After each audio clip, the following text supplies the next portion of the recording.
Yo, fine scouts and intrepid internet travelers. Welcome to my channel. I'm Josh, your Binge Buffoon, if you will have me. Today, I believe I'm going to be finishing Andor Season 2. Or this could just be a one-episode video, but I plan on it being 3. I'm a punk rocker. Yes, I am. You know. Let's talk about predestination. Yes, I'll open with that. I've been thinking a lot about episode 7 because I think this series' introduction, or I guess reminder that the Force exists in this universe, this show. In episode 7, the healer telling Cassian and Bix that the former is a messenger with great purpose. I think that moment is pivotal. A lot of moments, interactions, exchanges are pivotal, but that feels particularly pivotal in my opinion because it kind of turns this show Andor into a commentary or meditation on faith, and not just in the theological sense, faith in institutions like what we see Cyril go through, faith in higher powers, of course, which is what Bix is adhering to, and then faith in ourselves, which is Cassian's journey. His journey in particular reminds me of that moment in A New Hope where Han Solo talks about the Force. I've never seen anything to make me believe there's one all-powerful force controlling everything. There's no mystical energy field controls my destiny. I think the idea of predestination, faith, can definitely be a comforting thing. However, if things aren't necessarily going the way you'd hope, or the love of your life dumps you, because maybe she has too much faith and believes that you're meant for something other than her. What if she's wrong? I can definitely understand not wanting the Force to or a higher power to dictate the course of your life. I suppose the tragic irony of Cassian as the main character of this series is that he wants so bad to be in control of his own destiny, his life, ever since he killed those guards from Morlana 1 in the first episode. I believe he asks them, "Tell me now! Tell me what to do! Let's hear it, boss!" or tell me what to do now, he says, right? That's why he ran away from Gorman a couple episodes ago, because he was afraid of what the healer said. And then he ends up exactly where he's supposed to be because the Force has plans that don't include what he wants. I've said in these reactions before that the rebellion is about freedom, fighting for the freedom to make our own decisions, choice. Cassian's role in this rebellion, his purpose, almost negates that for himself. I think that moment in episode 7 really elevated him as the titular Andor in a way I didn't see coming. Not to mention all the ways I've noticed him as the messenger since, from delivering Mon, escorting Mon, saving Mon, to the bellhops, rebellions are built on hope, which he will say to Jyn Erso in Rogue One, ultimately making it the mantra of the rebellion before delivering the Death Star plans and after. And the Death Star plans, the role he plays in that and the destruction of the Death Star is originally all I thought his purpose was. I think this show is incredibly layered, especially in regards to faith and purpose, because you're not sure how to feel about that. And outside of the dark side, aside from the dark side, every other Star Wars project, more or less, praises the Force. At least the light side, I suppose. Maybe not. I just love how nuanced this show is and how it does really explore the gray areas of Star Wars, the complexity of character and the complexity of ideology, not just in regards to politics, but the Force itself, theology and faith. I have personally always felt like, or have liked the feeling that I'm in control of my own destiny, which can lead to a lot of stress and anxiety, always trying to be in control. I think you can get overwhelmed feeling like, well, what am I, or trying to figure out, what am I in control of? What is my fault? What can I do? What can't I do? I definitely see the value in just letting go, having faith, but I also think it's important to question things, asking yourself, what can I do? What shouldn't I do? Because if you don't, you can end up like Cyril or Dedra. That's why Cassian's nature, who he is as a character, his fight against the system, against destiny, is why he is who he is and why his destiny is what it is. It's made me love him as a character all the more, really. Prior to recording this, I just sort of Googled quotes about faith, fighting against destiny, or being in control. Found an Alan Watts quote on Reddit. To have faith is to trust yourself to the water. When you swim, you don't grab hold of the water, because if you do, you will sink and drown. Instead, you relax, and so you float. And one of the comments on Reddit was, the water does jack shit to help me. If I don't swim, I sink and drown. If I relax, I don't float. I sink and drown. This quote makes zero sense. It's down quoted. But I think that's appropriate. Not the Alan Watts quote. The response to the Alan Watts quote. Obviously, the point is that you aren't fighting the water for control or clinging to it, desperately trying to keep it the way it is. Instead, you're just swimming. Reaction channel. Let's ride the coattails of other people's art. It's been another year, right? Barracks Anvil Gong sounding. 1 year later. TVY1.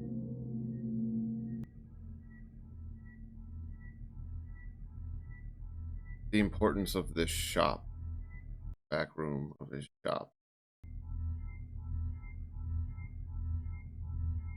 What does this mean? Message from Lonnie? I don't know. Must mean that. He wants to meet.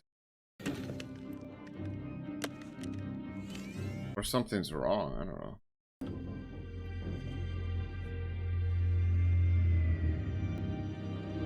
I love how it's highlighting the intricacy of his persona right now. Keep your distance. I will if you will. Whether assume Promise me if it doesn't look perfect, Might you be a won't trap. engage. I think we used up all the perfect. Oh wow, I love that line. It's like he knows the end's coming.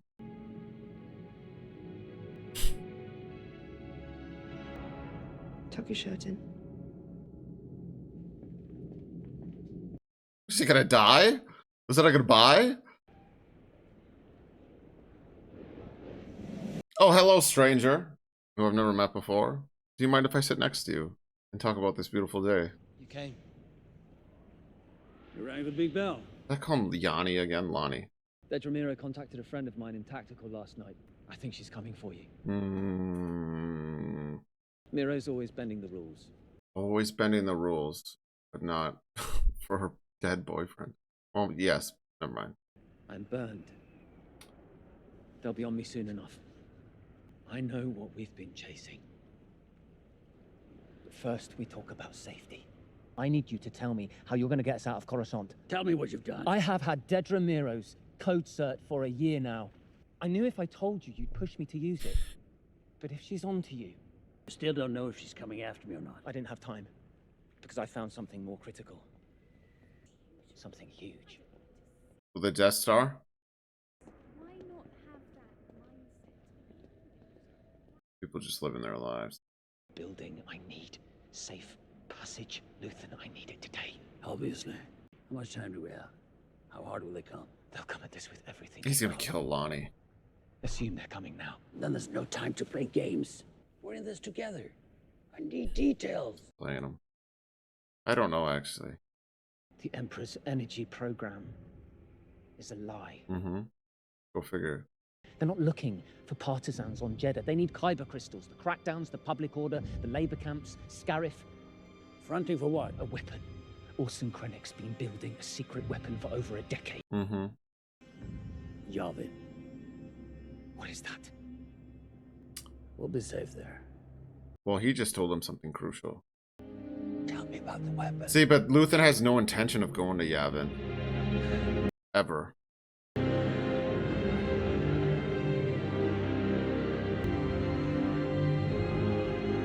What is this? Yeah, he's done. He's dead. I knew it when we shot to Luthen walking away like that he had told him what the weapon was, and that's it. He did something to kill, poisoned him something, I don't know, stabbed him in the neck.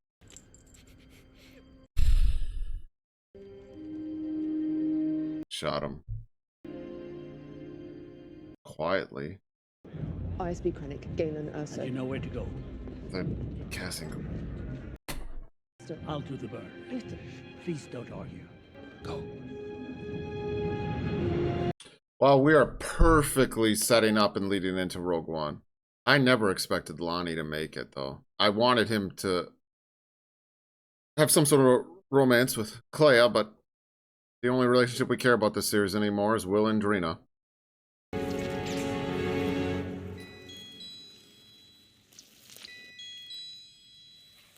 Burn the good, and this is done. Place.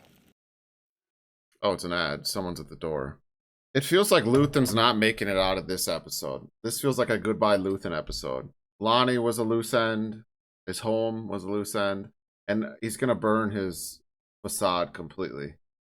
I don't really think I've talked about Luthen enough this season, but you know, probably the most self-aware character. What's the quote that everyone always references?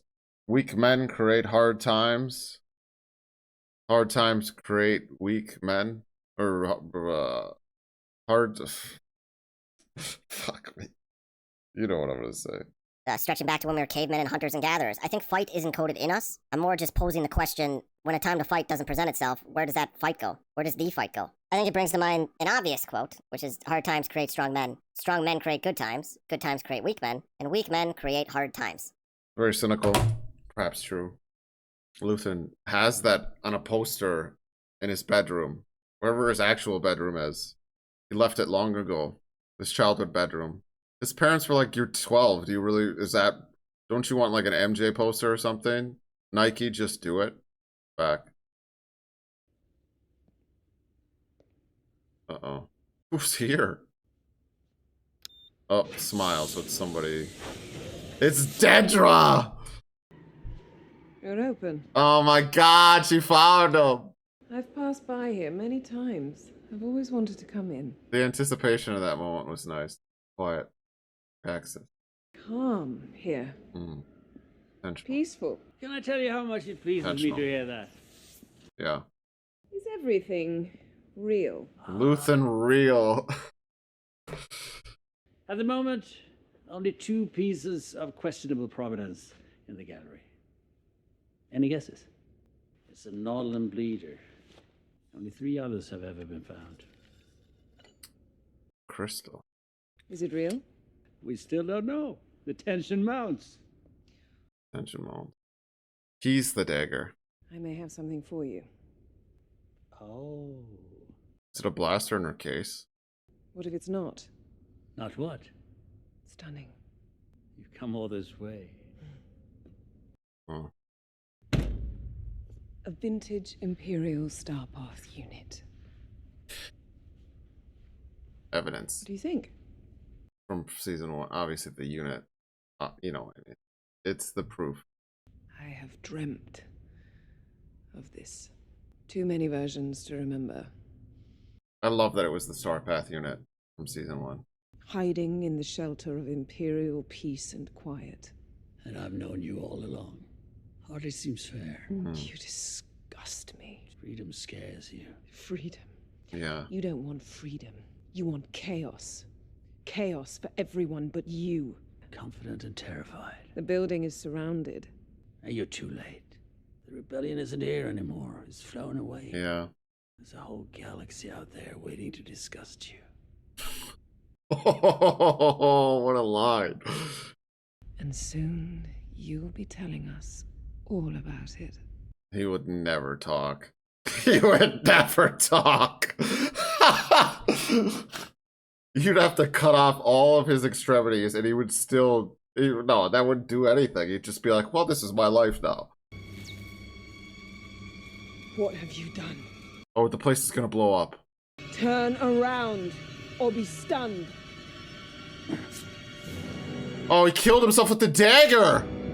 Yeah. All units engage. I need a med team. Now! Go! Hit him back! He's destroying evidence in the back!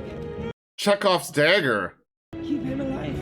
He can't die. Wow. This so mirrors Surreal's end with Andor, really. Kind of. That moment.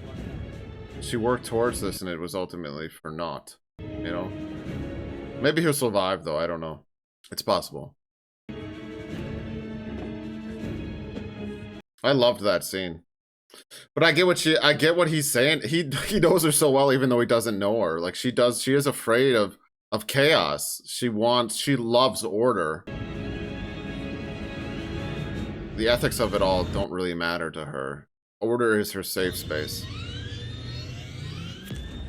It has to make sense in that way. Now Clay has no father. God, she's the Ellie to his Joel. If anyone who watched my earlier reaction. But I get like Dedra's headspace, especially considering the way that she was conditioned. People want things to make sense. Cassian's like that in that way. He's afraid of... he's terrified of order, actually, and being commanded what to do. He's the opposite. He wants to be in control. She wants to be controlled. He was killed. He does break the Found him in a rules. park across town. She wants to be.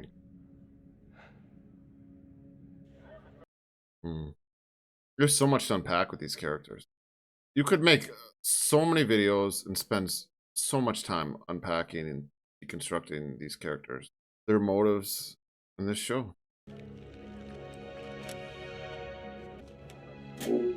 This was almost inevitable. I mean, it was inevitable. A bunch of Imperial officers and people in this shop. This is where the rebellion began. But it doesn't matter now. It's out of the shadows, the rebellion. What does Clea do now?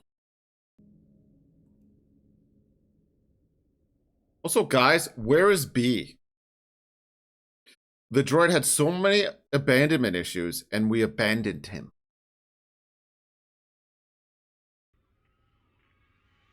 He hasn't even been mentioned, Cassian. Jesus. I guess we left him when Brasso died.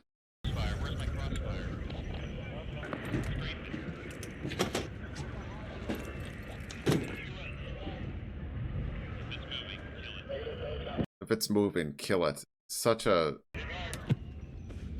Stormtrooper line. Wait, what?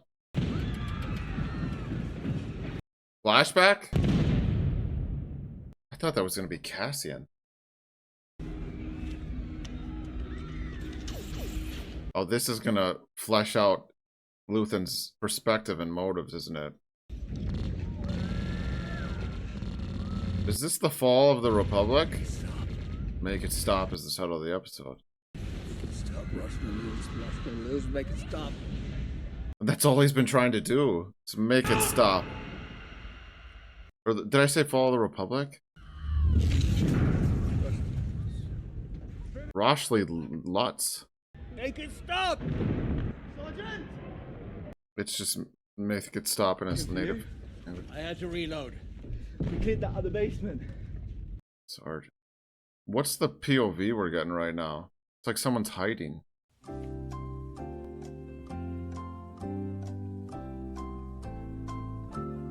Is it a little gore? Is it Clea as a little girl?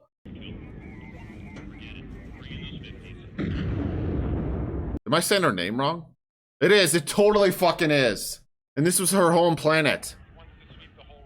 Being destroyed or, you know, decimated by the Empire. And he was a officer. Or sergeant. The knife! No, that's a different knife.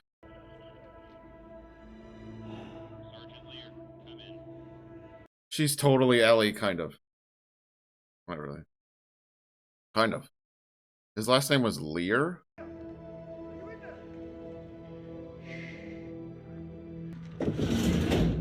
Yeah. Yeah.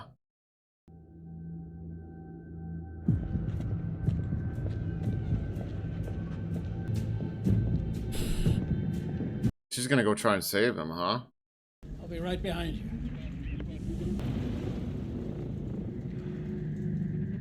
Well, I don't know if he's a native or not. Maybe he's... No. Yeah, no, he's part of the attack. Strafe means to attack. It would make sense that Luthen has seen this sort of destruction that's capable at the hands of the Empire. It's the only way he would become radicalized, is someone to witness it all. Just the realization that this could and probably will happen everywhere. This is a bad reference, but it's like... Was it Ultron Supreme or whatever in the What If Marvel show. He thought humanity was a problem and he wanted order, and then he didn't realize it was the wrong thing to want until everything in the universe was gone. Because where does it end if all you want is order? I don't know if he wanted order, never mind. Again, Clea really shines this season. So much.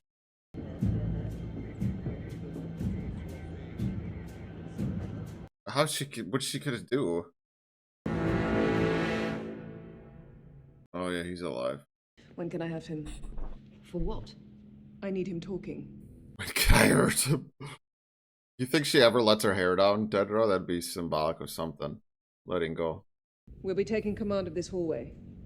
You need to clear everyone immediately. The floor's full. These are my patients. She's nice.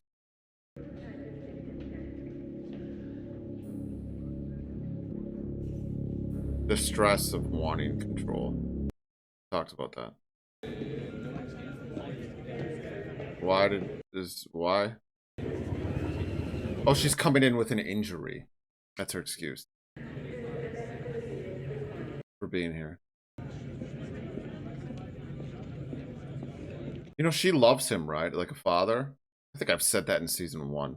That they had a father-daughter relationship. And someone in the comments were like, I don't think that's quite what it is. That's what it feels like. I was fucking right, asshole. I'm just kidding. We didn't know. I just got lucky here. But wouldn't it be funny if love is what saves Luthen, something he never expected or necessarily wanted for himself? That kind of connection. Luthen is to her what Marvel was and is to Andor. Almost exactly, kind of. Well, I mean, this is a bit more toxic. That quote from Marvel, that's just love. Because I'm going to worry about you all the time. That's just love. I'll be worried about you all the time. That's just love. Nothing you can do about that. I loved that so much. I'll save this to the end, but right now, there's something about season 1 that just meant so much to me. I think this season is amazing overall. Maybe it's because of the time jumps. I think season 1 just had more time to sort of settle into the moment it was. Super fast paced these last episodes so far. I have a Second call half. into Partagaz. Yeah. Well, we'll have that forwarded for you. What does that mean? You're under arrest, Dedra. Wow, the irony. I have access. I found him. I came with an ISB marshal. Yeah, but you didn't do it the way that they He wanted. sent me. You broke too many rules. Let's get this sorted. The irony of breaking the rules to get the job done. They don't... I don't know. Well, I don't know why she's getting arrested. I'm assuming it has something to do with that. Or then maybe they think that Lonnie, she was affiliated. Or helping him. Yeah, you're just a plot device, my guy. I'm sorry. The personification of plot devices is that guy. He's like the Sandman. Dreaming of more for himself.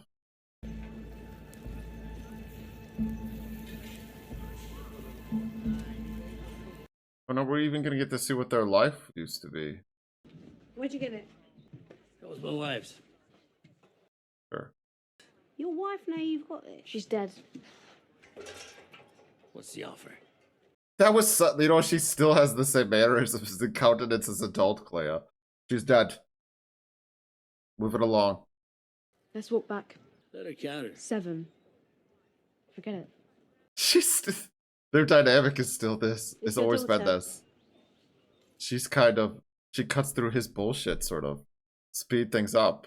20. 10 if you smile. 20. Does she know how this works? We already have an offer for 15. Oh, who done that? Zuli. 20. 18's my max. Sold. But no smile. This girl's great, actress. It's so Clea. It's ridiculously her. Am I your daughter now?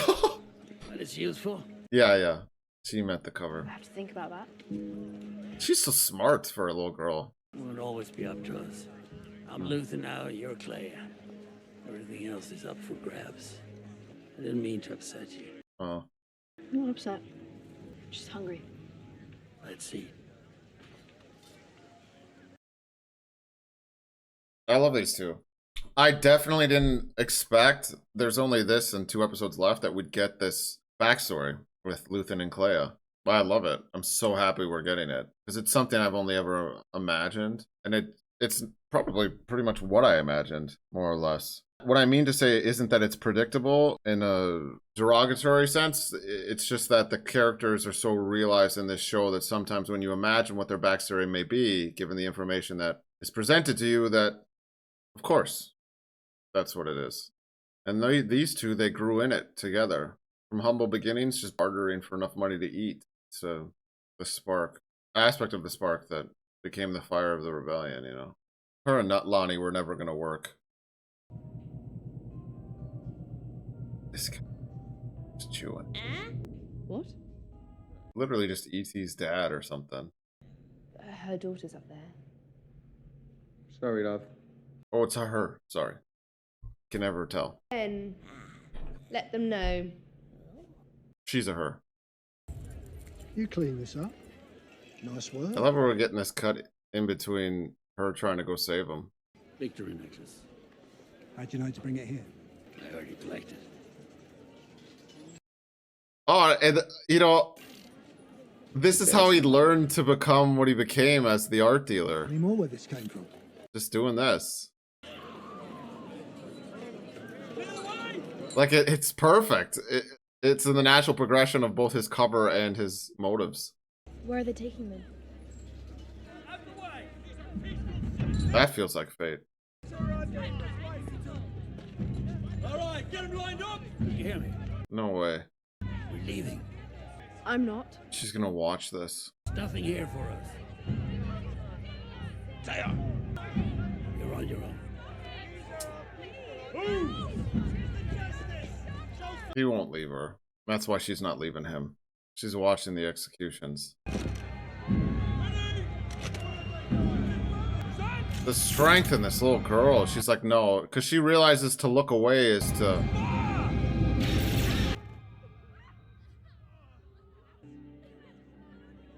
Even the dude with the hat looked away. He didn't. Or flinched. Oh, maybe she's gonna be like, we can't ignore this. When do we start fighting back? We have. By walking away. We fight to win. That means we lose.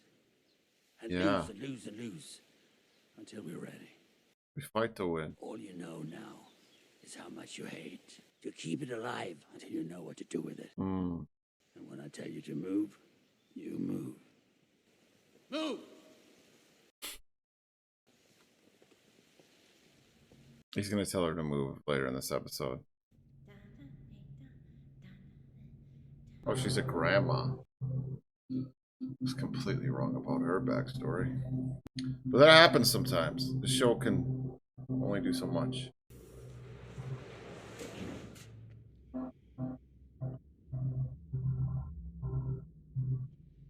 Someone's cutting the grass outside, and for some reason that's making this more intense. If you can hear that, I'm sorry. You're gonna have to turn back. There's no access here. I was sent for Dr. Nash. This unit is closed. Let's go. Oh. Where is she? This is like Joel getting Ellie out of the hospital. Is that intentional? No, definitely not. Maybe kind of. I mean, I'm not gonna overdo the parallels here, but kind of. Fuck, the Fireflies are the Empire. Fuck them. Trying to save humanity. You guys just want control. You just want control, and you're gonna use this special person who may be responsible for freedom in some way, shape, or form to do it, to gain control. That's right. Tony Gilroy's Team Joel. Disney is Team Joel. I knew it. I knew it all along. It's a beautiful place. How long do we have? Look around. You need to pay attention. Life shows us what we stand to lose. Most people look away. We can't be like that. He's the one saying this. Look at me. You need to accept what you're leaving behind. This reminds me of that scene from Role Models with Sean William Scott. I lived most of my life without ever realizing that that was a possibility. I've talked about looking away. I'm Stop. only Sorry, I'm afraid not trying to toot my own horn. of what I'm doing to you. I know what I want.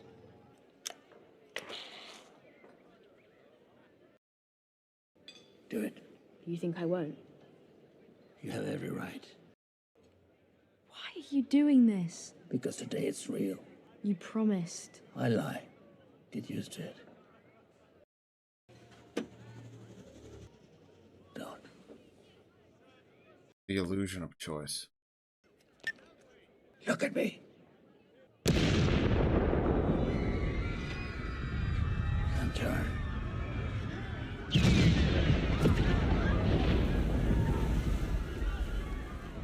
I love how you don't look while we do it, obviously, but look at what we've done. Watch what the Empire does and watch what we do, because it's real. Not watch, but look at the consequences. The aftermath. Oh, and then she does. Then now she does this. That was nice.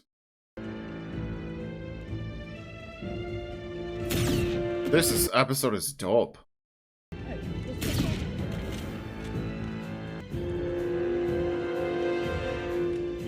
Look, I don't see any difference between what Claire's doing and what Joel did, because freedom, choice. I don't care what, I get the trolley problem. I get what it was meant to make us think and feel. Don't care. Wasn't that life support, kinda? I don't know. I don't know how this technology, medical technology works. People just die in childbirth sometimes, and it doesn't make any sense. It was fine. I mean, it was the will to live. What, did he just kill her? Oh, that's what she was doing. That's why she came here. That's why she came here. Was to kill him so that they couldn't torture him or do anything to him to make him talk. It wasn't to save him, of course.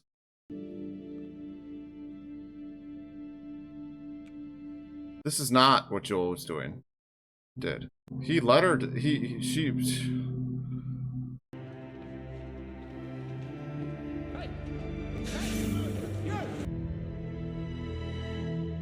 Holy shit. I guess that is saving him in a way, though. Right? It definitely is.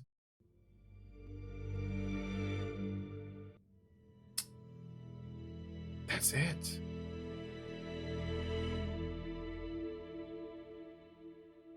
We're fading out so slowly, though. It also, yeah, fuck. Wow. That's definitely the last image we get of him. That's why we faded so slow. Damn it. I mean, I'm not surprised by Luthen's death. We all knew that was coming. And we just build up to it like that. Obviously, there's no way I'm the only one that thought she was coming to try and save him. No, it was to make sure he died. Because that was always the end that they imagined for him. Maybe even her. And it all went according to plan. Wow. I loved that they did it that way too, because it was love. It didn't save him, but made sure that it did save him. That made sure that he got what he wanted. That's what he wanted. That's it for Luthen. Wow. I think it's all so well done, and I really love this. Something about it feels like it's going really fast, though. I don't know if some of it feels rushed. Maybe a little bit. Maybe I just want more, you know? And that's not something we can... I mean, I do get, and I've said this before, I do get that this show was supposed to be multiples, like more than 2 seasons. If there's a feeling of some things being rushed, they did have to speed some things up, but it's still leagues above other things. Very, very good.